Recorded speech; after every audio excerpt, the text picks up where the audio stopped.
Hello po sa inyong lahat mga ka-crypto. Ako po si Pinoy Crypto Trader at sa video na ito ay atin pong pag-uusapan ang aking technical analysis dito kay Dogwifhat ngayon pong April 14 taong 2024. At ayun, nandito po tayo sa daily chart time frame nitong si Dogwifhat at mapapansin po natin na nitong April 12 ay dito na po siya nagkaroon ng breakout dito sa lower portion ng kanyang channel pattern.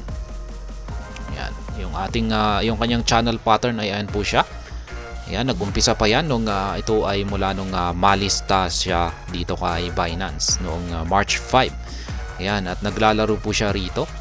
Yan, mapapansin po natin na yan, dito po siya nag-umpisa at dito po yung ating naging basihan sa lower portion ng kanyang channel pattern. Yan, umangat po siya rito, nagkaroon ng rejection, kaya ito na rin po yung umpisahan ng kanyang upper portion dito sa kanyang ascending channel pattern. Yan, pangalawa ay dito po yung kanyang pangalawa na rejection sa kanyang lower portion na ito. Kaya dito na po nabuo yung kanyang channel pattern. At yan, dito na rin. Yan, ito na po yung pangalawa naman na kanyang rejection o retest sa upper portion ng kanyang channel pattern na ito. At ngayon ay yan, dito na rin nagkaroon po siya noong ng kanyang retest dito sa kanyang lower portion ng April 5 to 6. Pero ayan, nung umakyat po siya, sinubukan po niyang akyatin ulit ang upper portion pero bigo po siya. Umabot lamang po siya rito sa middle line. At pagkatapos niyan ay dito na po siya nakaranas ng breakout noong April 12. Ayan, bumagsak na po siya. At sa kanyang pagbagsak na yan ay nagawa po niyang basagin yung ating minor support line dito sa 3.2992. Nabuo po yan dulot ng mga rejections natin dito, previous rejections natin dito at saka yan. Kaya minor support line lamang po ito, kaya hindi po talaga siya gaanong matigas. Yan, masyadong malambot lamang po ito. Kaya kung nagkaroon siya ng breakout dito ay mataas po ang posibilidad na mababasag na rin po niya ito. Yan, kasi kung pag yung breakout po kasi na ito ay isa na rin po itong bearish signal kung saan ay makakaranas ng isang matinding selling pressure ang market price ni Dogwifhat kung sakaling siya ay nagkaroon ng breakout dito. Pero yan na nga, yung nangyari, nagkaroon ng breakout.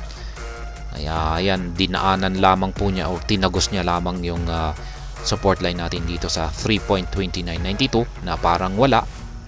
At siyan, umabot na po siya rito sa sunod na minor support line naman natin dito sa 2.1227. Yan, ito po yung sumunod na minor support line natin dito. Dulot po ng mga rejections dito. Yan, mapapansin po natin na yan, may mga rejections dyan at maging dito.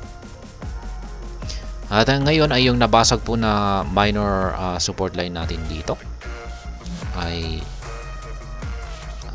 ito na po ay magiging isang resistance line na po ito ngayon. Ayan, magiging isang resistance line na po ito ngayon. Ayan, adjust na po natin yan. Ayan, i-adjust po natin sa latest rejections. Kasi yung kanyang latest rejections po ay dito. Ayan, kaya i-adjust po natin yan. At ngayon ay ito po yung nagsisilbing support line niya. Ayan, dapat ay nakabili po tayo rito. Kaya ako po ay nakaabang rito. Yan, meron akong nakaabang na buy pending position dito at ako po ay nakabili sa presyong 2.1227. Yan, nakabili na rin po ako dito nung umabot po siya rito sa support line na ito, yung binasag po niya rito. Yan, pero konti lamang po yung aking binili rito. Ito talaga, malaki po talaga yung aking nakaabang na buy pending position dito. Pero syempre, hindi natin alam. Dito talaga yung malaki po talaga ang aking buy pending position dito. Kasi bottom price po ito, 1.0171. Ayan, talagang kung babagsak po talaga rito ay talagang makakamura po talaga tayo rito. Pero mukhang malabo yan na balikan niya yung bottom price niya rito. Bottom price po ito nung siya ay malista dito kay Binance. Yan, nung kanyang base po yan sa lumabas na candlestick niya noong March 5. Yan, yung kanyang lowest price ay nasa saktong $1. Yan yung kanyang lowest price. Kaya ito po yung bottom price natin, at kapag bottom price ay ito po yung talagang pinaka last line of defense. Yan, sa pagbagsak ni Dog with Hat. Yan, at nagsisilbi na rin po ito yung pinakamatibay niyang support line. Kaya yan, mukhang alanganin kung ito ay babagsak pa dyan. Yan, pero maganda kung babagsak talaga siya dito. Kaya yan, ako ay nakaabang rito. Yan, sa tingin ko ay baka i-adjust ko po yan sa yan, ibabaw nito. Kasi medyo parang alanganin kung patatamaan niya talaga ito. Yan, at or parang baka magagawang pigilan pa ng support line natin dito sa 2.1227 yung kanyang pagbagsak. Malamang ay baka dito na siya makaka-recover. Ayan, at makakabalik sa pag-angat nito. Ayan, pero may posibilidad pa rin na babagsak ito. Dito na po siya makaka-recover. Ayan. Kaya ang pwede po nating gawin ay syempre ang paghandaan na lamang ito, kasi hindi po natin alam ang posibleng mangyayari rito. Ang pwede po nating magagawa rito ay ang paghandaan yung mga posibilidad na mangyari sa hinaharap. Kaya para sa akin ay meron po akong bukas dito na buy pending order kung sakali lang naman na ito ay bumagsak dito. At yan. Pero ayos na po ako, kontento na po ako sa nabili ko rito. 2.1227. Okay na rin po yan. Ayan. Para sa mga naubusan na po dyan, ayan, kasi may nababasa po akong naubusan na ng kanilang pondo. Ayan. Siguro malamang ay hindi po siguro sila nakapag-take profit. Ayan, nung umakyat dito. Kaya nga lagi kong sinasabi na kahit pa unti-unti ay magti-take profit tayo kung pag pinapatamaan niya yung mga resistance line natin dito. Ayan, kung umaakyat ay pa unti-unti para kung sakaling ito na po ay bumabagsak o nagkakaroon ng price correction, ay meron po tayong gagamitin na pangbili. Ayan, para hindi po tayo nauubusan. Ayan, may pangbili tayo dyan. Kaya yan lamang po yung aking taktika, aking strategy kung bakit hindi ko kailangang maglabas or hindi ko kailangang maglabas ng panibagong puhunan, kasi yung ginagamit ko na rin mismo ay dito na rin nanggagaling. Ayan,